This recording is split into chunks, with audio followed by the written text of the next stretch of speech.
రంగారెడ్డి జిల్లా కోకాపేటలోని జయభేరి కన్స్ట్రక్షన్ వద్ద పలువురు దళితులు కుటుంబ సభ్యులతో కలిసి నిరసనకు దిగారు.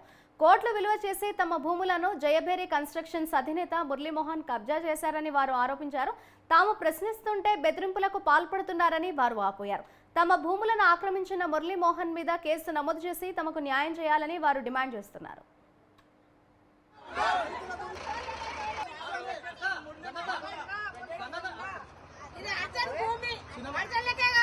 దళితుల భూమి గుంజుకున్న మురళీమోహన్